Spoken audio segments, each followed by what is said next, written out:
In this lesson, we're going to dive deeply into converting objects, something we touched on briefly in a previous lesson when we discussed the shape tool. But this time we're going to talk not only about converting objects to curves so we can have more flexibility in manipulating those objects, but we're also going to look at converting outlines into objects and even creating boundaries. So we're going to use this file here that's called go1.cdr. You'll find it in the Lesson 4 folder of your exercise files if you've got them. And you can see I've got two characters here, a G and an O, and I've got a shape here as well that was created using the Perfect Shapes collection. So I'm going to start with this shape right here. If I click on it, you can see it's selected. And if I want to change the color, I just go over to my color palette, for example, and click. If I want to change the boundary or the border around the outside, also known as the outline, right-click on the color that I want over here in the palette, and it changes the color nicely. Okay, so there are some things I can do. Now, if I want to change the shape of this, there is a node that appears in here. So let's go to our shape tool. Second button down over here, just one click to select the shape tool. And now if I go to this node, you can see I can make the arrowhead longer, shorter. I can also increase or decrease the width of the tail behind the arrow until I get the shape I'm after. One single node. Now, if I want to make some other alterations, like maybe change the actual shape, you can see I don't have any other nodes that I can edit. Nodes appear as I hover over the midsection here of this line, for example, but I can't click and drag to do anything. Not unless I convert it to something called a curve.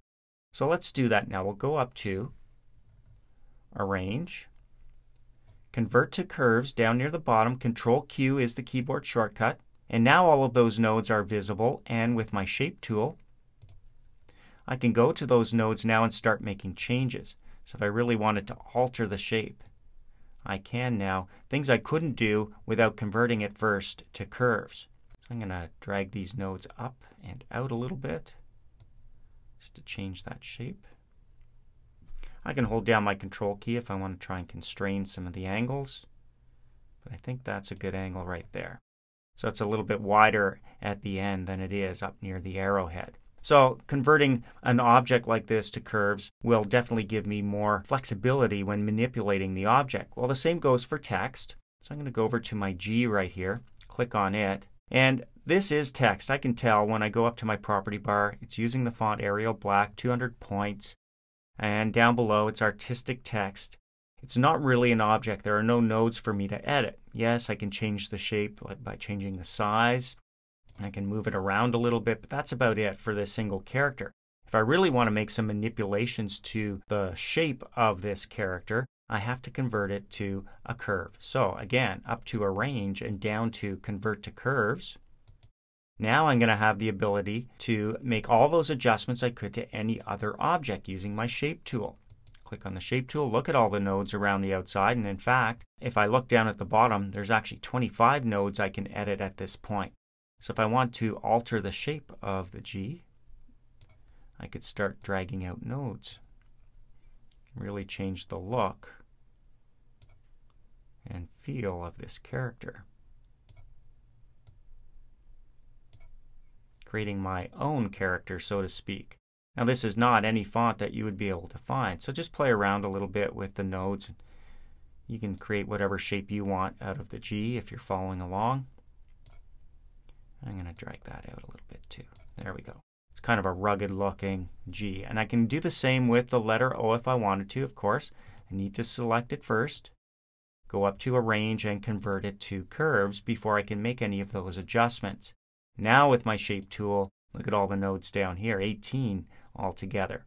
So I'm just going to squeeze in the sides here a little bit just by dragging these nodes in.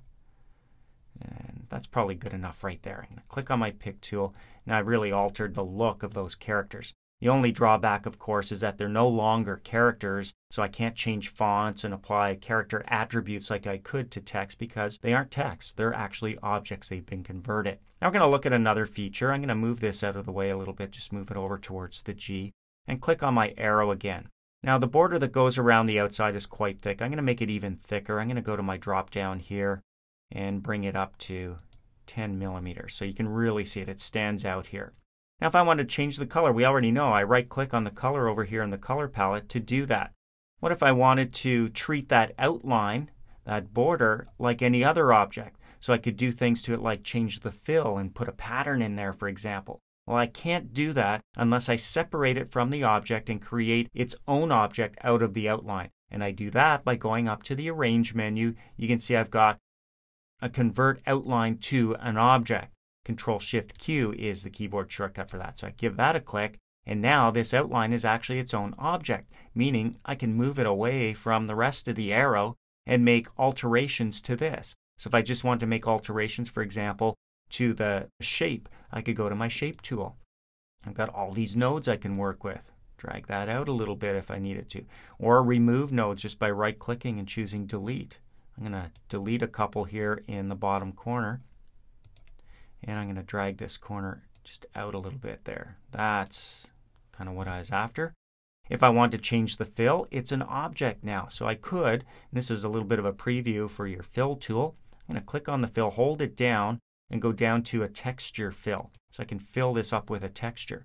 Look at all the samples to choose from here as we go through them. I'm going to choose Airbrush and click OK. And you can see now I've got that airbrush fill inside what used to be the outline around my arrow. Now I can go back to my Pick tool. And I can move that back down, get it close to my arrow. There we go. And when I let go, you can see the effect that that has. Very cool stuff. I think I'll change the fill here for the inside arrow now, which is its own separate object, to something a little bit darker. I'm going to go up to blue here, and I like the looks of that. One more feature to look at, and that's creating boundaries, something that came around in the last version of CorelDRAW.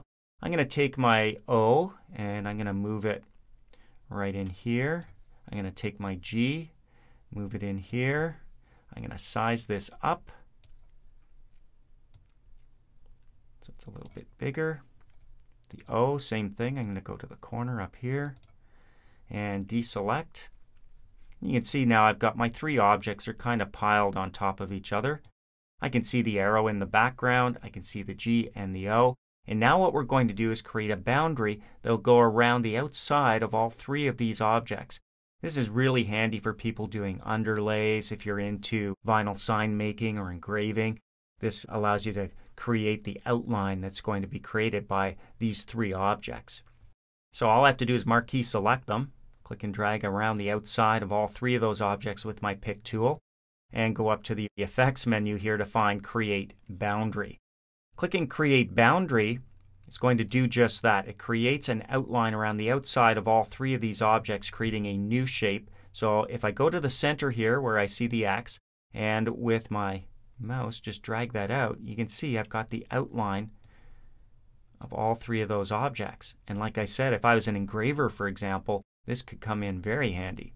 I can move that back into position, or at least as close as I can, and just deselect by clicking outside.